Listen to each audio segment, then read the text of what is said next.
What do you mean we're going to photograph invisible light? Let's go.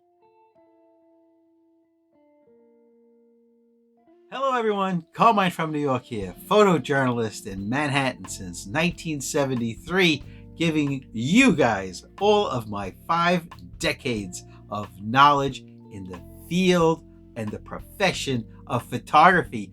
Hit the subscribe button, hit the thumbs up button, and we're gonna roll into this video real quick.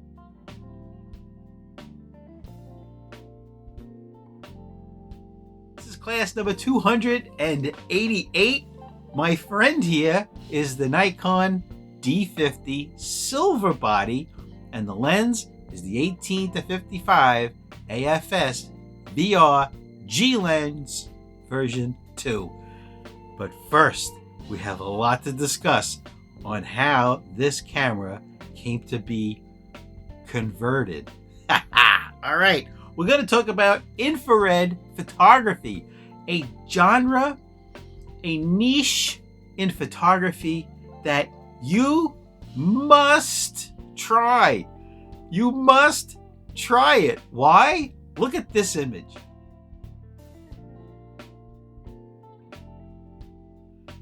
This is incredible. If you thought that shooting black and white film with a red filter on a cloudy day was crazy, how about that same look, but everything green, like the leaves, the trees, and the grass, turned snow white in addition to black skies and white clouds. Oh man. What is infrared photography? Basically, it's photographing with invisible light. Infrared is past the visible light spectrum that we can see with our eyeballs. If you ever had a remote control for your TV or your stereo, and you look at the front of the remote, it has a little bulb, but when you press it, you don't see anything coming out. That's because it's infrared light. Oh man, this class I am so excited about because I'm going to take you on a very long journey in a short amount of time. All right, first, I tried my hand at infrared photography the way most people do by going the cheapest route, which is getting a infrared filter for the front of your lens. Yeah. It's rated pretty high. It's rated at 950 nm. The flashlight's on. I'm going to put the flashlight behind the filter. You can't see a darn thing. This is the light, and this is the filter. Okay? There, and you can't see a darn thing because this is visible light, and this blocks visible light. Okay, so this is what I tried first. I tried infrared photography, which turned out to be a failure, and I want you to learn how not to fail through my errors. Okay, I bought this infrared filter. Now there's a Hoya R72. I tried that too, same results. Here's what you do. You buy a big size. Now this size is 67 millimeters, right? And you would buy step down, step up rings, right? And you'd put it on your filter so it would fit any size lens, more or less. Okay, here's the drawbacks. I put that infrared filter on the front of a DSLR, my Nikon D3.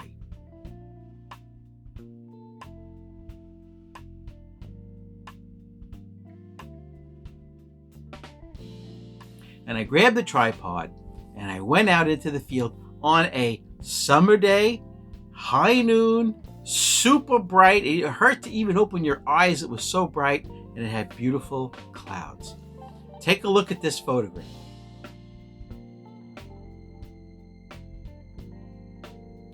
This photograph that you just saw was taken with the Nikon D3 and a regular 50mm Nikon lens. It was the 1.4 lens. Now, here's the problem. There's so many problems. First of all, hotspots. I'll show you the picture again and look in the center of the photograph.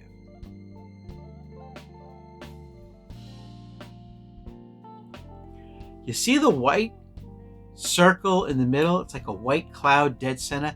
That's called a hotspot.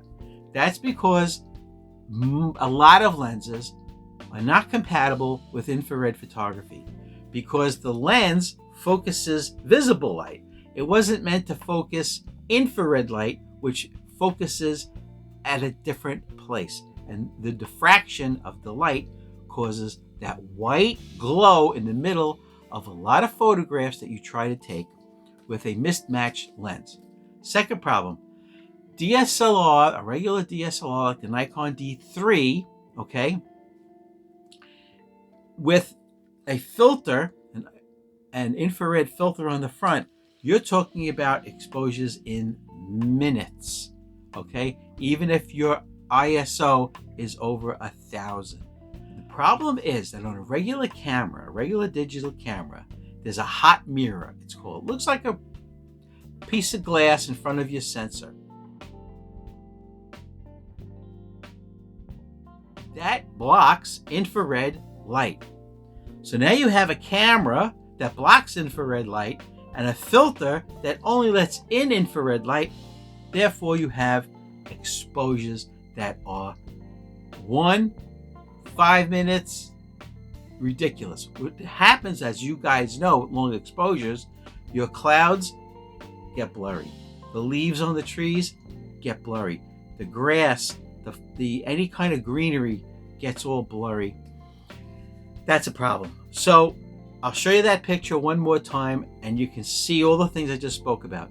The clouds moved, the leaves moved, the hot spot in the middle, and generally out of focus.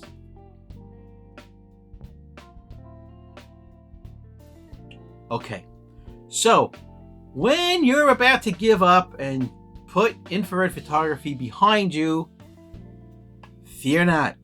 Carmine from New York here is the guy that's going to tell you how to enjoy and embrace infrared photography on the low.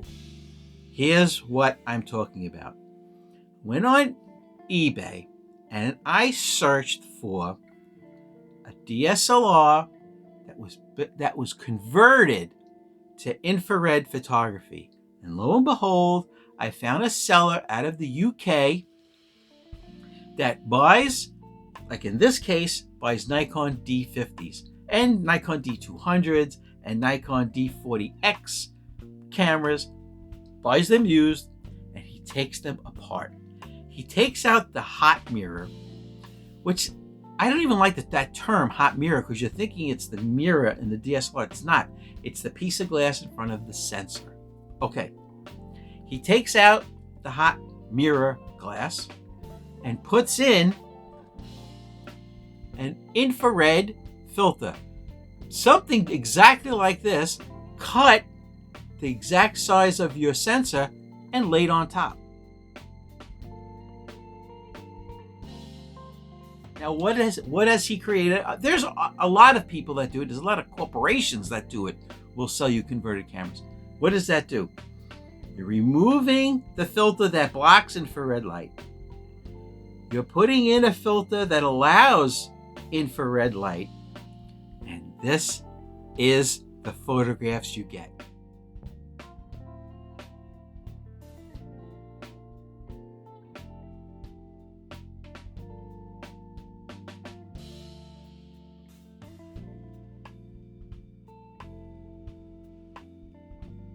Gorgeous. And I'm talking about right out of camera like this one. You shoot raw with when you're shooting a converted camera, especially a D50. It's only 6 megapixels, but you'd never know it in this photograph.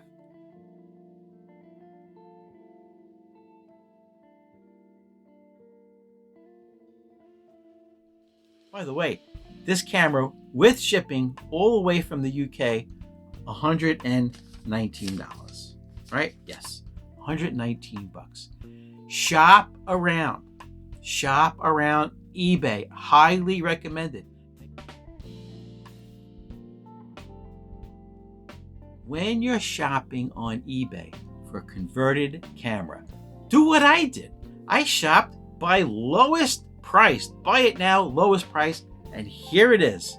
5,000 miles away from the UK. Here it is, the D50 for 119 bucks converted.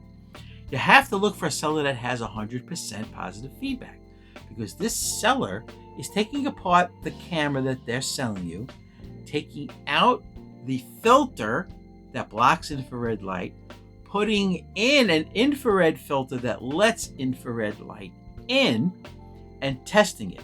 Now, in this case, for $119 from the UK, this is what he does for you, or she does, I don't even know. They put the infrared filter in. What does that mean? No more tripod. Handheld infrared photography at normal shutter speeds. 500th of a second, 250th of a second. Now, that's number one. Number two, you can shoot a low ISO. The pictures you're looking at now, I shot at ISO 200.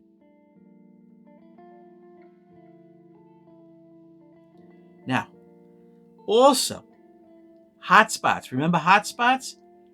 The seller will check the lens compatibility for this particular camera. Now, in the eBay ad, they said the 18 to 55 AFS lens, VR, G lens, version 2, no hotspots. And they were right. Look at this picture.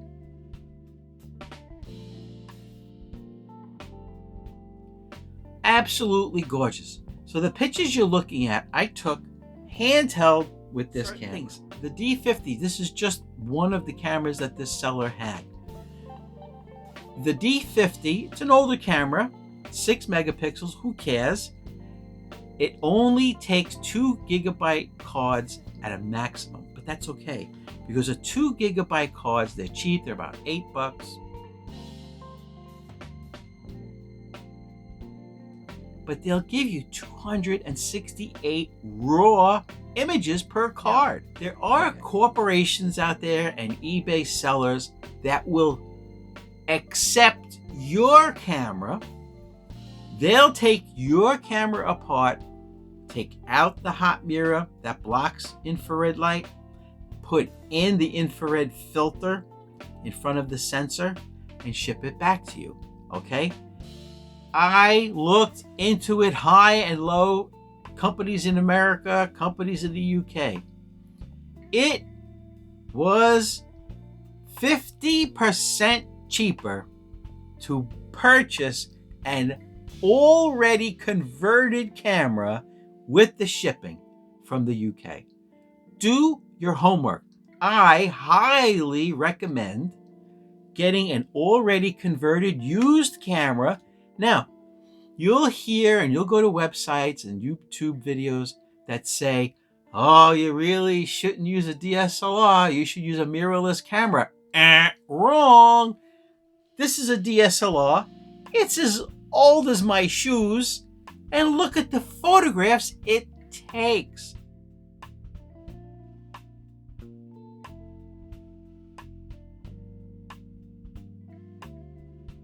It's a DSLR. It's not mirrorless.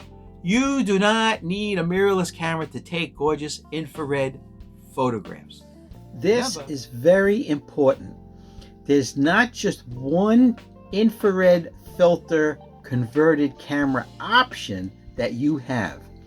This one that I bought that you looked at the photographs of is 720 nm. That's just the type of filter that goes in front of the sensor. That 720 nm infrared filter blocks out almost all of the visible light and the colors. Now, there's another infrared converted camera type that you can purchase, a 590 nm. Now that's a little less blockage of colors, like in this photograph.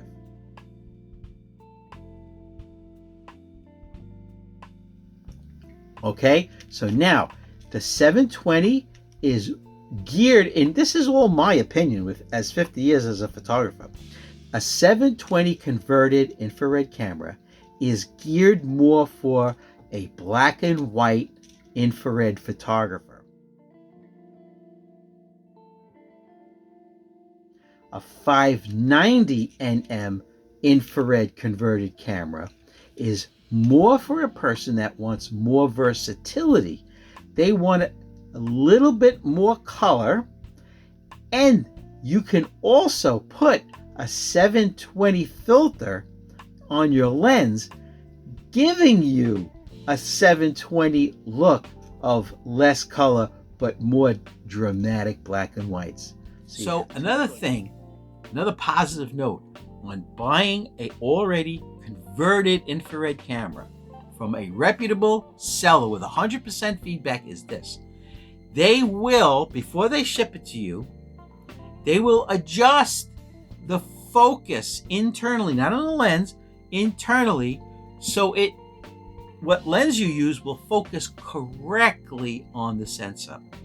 Also, they'll custom white balance. They'll take the camera, they'll put it on something green, right? They'll make that the or a gray card, either one. Check with the seller, and they'll custom put the custom white balance in the camera before they ship it. In other words, all you got to do is get the lens that they recommend. In this case, the 18-55, which I already have, and probably 99% of you already have it. And no hotspots. That's the key. A lens and a camera for infrared photography have to be the right marriage for no hotspots. So remember, guys, this has been Carmine from New York telling you all about the Nikon D50 for 119 bucks, converted infrared camera photography, handheld, no tripod necessary. Go out and enjoy a bright sunny day with blue skies and lots of clouds and lots of greenery. This is the camera that you use when landscape photographers like myself shy away from the highest, brightest part of the day. High noon. You never do landscape photography at high noon when it's the brightest, but you do with infrared photography, because the brighter it is outside and the more blue sky and the more clouds, that's what makes your infrared photographs absolutely beautiful. Goodbye from New York City.